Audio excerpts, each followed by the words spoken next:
మనిషి తాను తినే ఆహారాన్ని తినే ముందు కంచంలో ఉండగా 2 చుక్కలు నీళ్లు జల్లి, పరమేశ్వర ఇది నువ్వు నాకు ఇచ్చిన ఆహారం, దీన్ని నీకు సమర్పించి నేను తీసుకుంటున్నా అంటే గుళ్ళో మహానైవేద్యం పెట్టిన పుణ్యం ప్రతి మనిషికి వస్తుంది.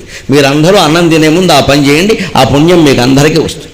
కాస్త 2 చుక్కలు, ఇది బ్రాహ్మణులు మాత్రమే చేస్తారనుకోకండి, అందరూ చేయించింది. ఈ నీళ్లు జల్లడానికి బ్రాహ్మణుడు ఎందుకమ్మా?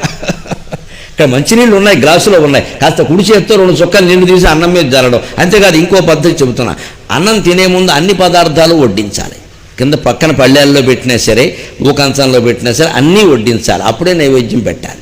అలాగే అన్నీ వడ్డించాక నైవేద్యం పెట్టాక దేవుడికి దండం పెట్టుకున్నాక, ఇది నువ్వు ఇచ్చిన ఆహారం నీకు సమర్పిస్తున్నా తండ్రి, నన్ను దయచూడు అని 2 మెతుకులు నోట్లో వేసుకుని ప్రాణాయ స్వాహ అపానాయ స్వాహ అని బ్రాహ్మణులు అంటారు. మనం అందరం అనలేకపోవచ్చు. 2 మెతుకులు నోట్లో వేసుకుని దేవుడు తిన్నట్టుగా అనుకుని మిగిలిన అన్నం తినాలి. కొంతమందికి ఉండే దుర్లక్షణం ఏమిటంటే పచ్చడి వేస్తే పచ్చడి నాకేయడం, స్వీట్ వేస్తే స్వీట్ నాకేయడం. ఈ నాకేస్తే కుదరదు ఇక్కడ, అది చాలా దుర్లక్షణం, అది మానుకోవాలి. ఏది వేస్తే అది నాకేయడం ఏంటండి? అన్నీ వేసే వరకు ఉండద్దు. అలాగే వీడు నాకేసిన తర్వాత మళ్ళీ అసలు కూర పట్టుకొచ్చి మళ్ళీ వేయాలి, అక్కడేముంది లేదు ఇక్కడ. ఇది చాలా దుర్లక్షణం. ఇది కొంతమందిని చూస్తే ఒళ్ళు మండిపోతుంటుంది, నాకు చూస్తుంది ఏమిటి ఈ లక్షణం అని. పక్కన వేసి నాకు వేసిందల్లా వేసినట్లు లాగేస్తాడు ఇక్కడ. అన్నం వడ్డించాలా వద్దా, కలుపుకోవాలా వద్దా, నాకేస్తే పెట్టాలాగా?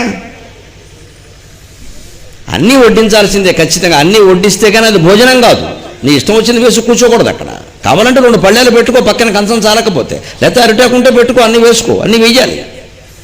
అన్నీ వేసాక 2 చుక్కలు నీళ్ళు అన్ని కులాల వాళ్ళు చేయించండి. ఇది బ్రాహ్మణులు అనుకోకండి, పొరపాటు అందరూ చేయొచ్చు. దీనికేం మంత్రం ఏం లేదు ఇక్కడ. వాళ్ళకు ఉంటే ఉంటుంది మంత్రం, ఆ గొడవ మనకెందుకు, మన దాన్ని మనం అందరం చేయొచ్చు. భగవంతుడు చేయడానికి మంత్రం ఏమిటండి?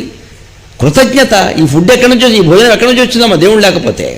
అడవి పక్షులకు ఎవడు ఆహారం అందించే, అడవిలో పక్షులకు ఎవడు ఆహారం అందించాడు? చెట్టు చేమకు నీరు పోసింది దేవుడు, భగవంతుడు కదా. ఆయన కదా మనకి అన్నం ఇచ్చింది. ఆయనకి నైవేద్యం పెట్టకుండా ఎలా తింటాం అసలు? తేన త్యక్తేన భుంజీతాక మా గృధ కస్య సిద్ధనం ఈశావాస్యోపనిషత్తు చెబుతున్నమాట. ఈ సమస్త సృష్టి భగవంతునిదే. ఒకే ఒక పురుషోత్తమాకారంలో ఈ మొత్తం సృష్టిని భోజనంగా తీసుకుంటున్నది భగవంతుడే. ఆయన తినగా మిగిలిందే నువ్వు తింటున్నావు, అందుకని ఆయనకి దండం పెట్టకుండా తినడానికి వీల్లేదు అని పురుష సూక్తం చెబుతోంది మనకి, ఈశావాస్యోపనిషత్తు చెబుతోంది. అంటే ఆడ మగ తేడా లేకుండా అందరూ చేయొచ్చు. పిల్లలకు కూడా నేర్పచ్చు, తప్పేం లేదు. అందులో ఉపనయనం కావడంతో నిమిత్తమే లేదు దీనికి. అక్కడ 2 చుక్కలు పెట్టి నీళ్ళు పెట్టి, స్వామి ఇది నువ్వు ఇచ్చిన ఆకారం నీకు సమర్పిస్తున్నా అని తింటే అది అరుగుతుంది, ఆ జీవితానికి పనికొస్తుంది, శరీరానికి పనికొస్తుంది. అంటే అన్నీ వేయాలి, వేసే వరకు ఆగాలి. ఎప్పుడు 4 కలిసి కూర్చొని భోజనం చేస్తుంటే ఒకడు ముందు తినేయకూడదు, ఒకడు ముందు లేవకూడదు, అందరూ లేచే వరకు ఆగాలి. ఇవాళ కొంచెం వాష్ డైనింగ్ అన్నాల బల్ల పక్కనే ఆ తొట్టి కూడా వచ్చింది, వాష్ బేసిన్, అక్కడ కడుక్కోవాలి. అందుకని ఒకటిదాడు ఒకడు వెళ్ళిపోతూ ఉంటాడు. అసలు ఈ ముందు ఈ తొట్టి కూడా అన్నాల బల్ల దగ్గర తీసేయాలి. ఇక్కడ తింటూ ఉంటే వాడు కడుగుతూ ఉంటాడు, చిక్కగా ఉంటుంది అక్కడ. వాడు అక్కడ పుక్కిలిస్తూ ఉంటాడు, వీడెక్కడ సకిలిస్తూ ఉంటాడు. ఇక్కడ ఇదో దరిద్రం వచ్చింది అందరిళ్లలో. ఇప్పుడు ఆ పక్కనే పెడతారు, అన్నాల బల్ల పక్కన కూడా ఉండకూడదు. కాస్త బాత్రూంలోకి వెళ్ళి కొంపలు అంటుకున్నా పెడితే వాంతి వచ్చేసిందా? మనమే అన్నీ మనమే, పరాయి వాళ్ళం ఏం లేవు అక్కడ. అసలు ఆ తొట్టు కూడా అన్నం తిన్నాక చేయగడుక్కునే కాడ బయట ఉండాలండి, బయట ఉండాలి. ఆ గదికి బయట ఉండాలి, అక్కడికి వెళ్ళి కడుక్కోమనండి. ఇక్కడ అన్నం తింటుంటే అక్కడ కడుగుతాడు. అది జరగకుండా ఉండాలంటే అందరూ తినేవరకు ఆగాలి. అందుకే ఏం చేయాలో తెలుసా? అన్నం తింటుంటే మరి ఎలా ఆగుతామండి? మేమేమో 5 నిమిషాల్లో తింటామండి, పక్క వాళ్ళ 10 నిమిషాలు, మంచిది. 5 నిమిషాల్లో తినేసిన వాడిని 2 పద్యాలు పాడమనండి. భోజనకాలే గోవిందనామస్మరణ పాడండి, అది చెయ్యాలి నిత్యం ఇంట్లో. అందుకోసమే పెట్టారు గోవిందనామస్మరణ. ఎందుకంటే కాస్త ఒకడు స్పీడ్గా తింటాడు, నా బోటుగా ఉంటాడు, జిహ్వశాపాలు ఉంటుంది, కాస్త ఏదైనా బాగుంటే 2వసారి వేసుకుంటాం. అందుకని తిన్నవాడు మరి కంగారుగా తినాలంటే కష్టం నాకు. మధ్యాహ్నం భోజనం 45 నిమిషాలు తినాలి, నేను తింటాను 45 నిమిషాలు తింటాను. రాత్రి భోజనం అరగంట తినాలి కనీసం. అలా అయితేనే అరుగుతుంది. 2 మెతుకులు నోట్లో వేసుకుని వెళ్ళిపోవడం ఏంటి? అరగదు, అది మెతుకులు గతుకులైపోతాయి. ఆ తినే వరకు ఉండాలంటే ఏం చేయ, ఒకడు తొందరగా పులుసు వేసుకుని మజ్జిగలోకి వచ్చిన వాడు పులుసు అయ్యే వరకు తిను, మజ్జిగ వచ్చాక ఆగిపోయి ఏం చేయాలి?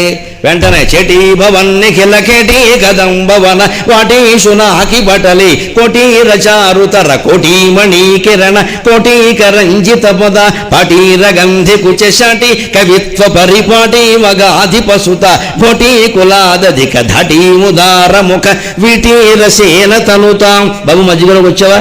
ఇంకా రాలేదయ్యా. ద్వైపాయన ప్రభృతి శాపాయుధ త్రిదివ సోపాన ధూళి శరణ పాపాపహస్వమను జాపాను లీన దీన జన తపాపనోద నిపుణ నిపాలయ సురభితుపాలక దురిత కుపాదుదంచయతు మాం రూపాధిక శిఖరి భూపాల వంశ మణిదీపాయిత భగవతి అని ఇలా వాడు మధ్యలో వచ్చేవరకు చదువుతూనే ఉన్నాడు.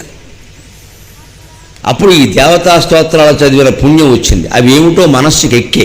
వాడు చిన్నపిల్లలు ఉంటారు చూడండి, పిల్లలకి సంస్కారం నేర్పడం అంటే అదే. ఈ అన్నాలు తింటుంటే ఈ గోల ఏమిటని చూస్తాడు వాడు. చిన్నపిల్లాడు ఉంటాడు కదా ఇంట్లో, ఇదేమిటి తాతగారు తినేశారు, మావయ్య ఏమో పద్యాలు పాడుతున్నాడు, అందులో విడిచేటి బాటి లూటి మావయ్య అది నాకు నేర్పవా అంటాడు. సంస్కృతిని పరంపరకు అందించడం అంటే అది.